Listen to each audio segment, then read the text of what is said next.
నిజామాబాద్లో CCS constable హత్య ఘటన మరవక ముందే హైదరాబాద్లో ఓ ఐపీఎస్ అధికారిపై దాడి జరిగింది.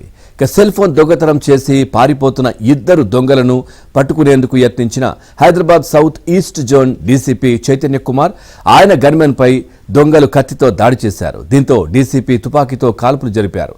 డీసీపీ కాల్పుల్లో గాయపడిన మహ్మద్ ఓమర్ అన్సారీ అనే రౌడీ షీటర్ను పోలీసులు అదుపులోకి తీసుకోగా మరో దొంగ పరారయ్యాడు.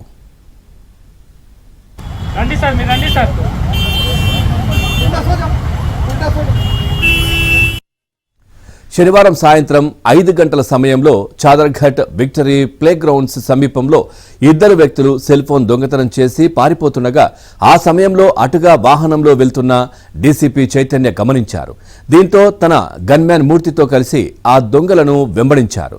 విక్టరీ ప్లే గ్రౌండ్ వెనుక ఉన్న ప్రాంతానికి వెళ్లేందుకు యత్నించిన దొంగలు ఓ భవనంపైకి ఎక్కి గ్రౌండ్లోకి దూకేందుకు యత్నించారు. కానీ తప్పించుకునేందుకు మార్గం లేక పోలీసులపై కత్తితో దాడికి దిగారు. ఈ క్రమంలో జరిగిన పెనుగులాటలో గన్మ్యాన్ మూర్తి గాయపడి కింద పడిపోయారు. దీంతో అప్రమత్తమైన డీసీపీ చైతన్య తన గన్మ్యాన్ తుపాకీ తీసుకుని దొంగలపై 2 రౌండ్లు కాల్పులు జరిపారు. ఈ కాల్పుల్లో ఆ దొంగలో ఒకరికి చెయ్యి, కడుపు భాగంలో గాయాలై కుప్పకూలిపోయాడు. మరో దొంగ తప్పించుకుని పారిపోయాడు.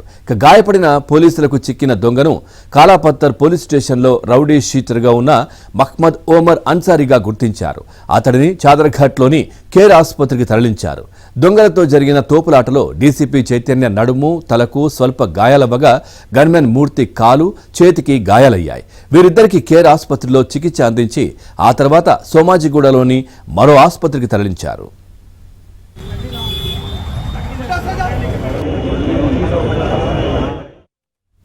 డీసీపీపై దాడి ఘటన తెలిసి ఘటనా స్థలానికి చేరుకున్న Hyderabad police commissioner Sajjanar, south central zone డీసీపీలు స్నేహ మెహ్రా, శిల్పా వల్లికిలు పరిస్థితిని సమీక్షించి వివరాలు సేకరించారు. దొంగలను పట్టుకునే క్రమంలో డీసీపీ చైతన్య 2 రౌండ్ల కాల్పులు జరిపారని సిపి సజ్జనార్ తెలిపారు. పోలీసులకు పట్టుబడిన ఓమర్పై దొంగతనాలు, దోపిడీలు, మారణాయుధాలు సహా 20 కేసులు ఉన్నాయని, అతనిపై 2 సార్లు పీడీ యాక్ట్ నమోదు చేసి జైల్లో కూడా పెట్టారని చెప్పారు.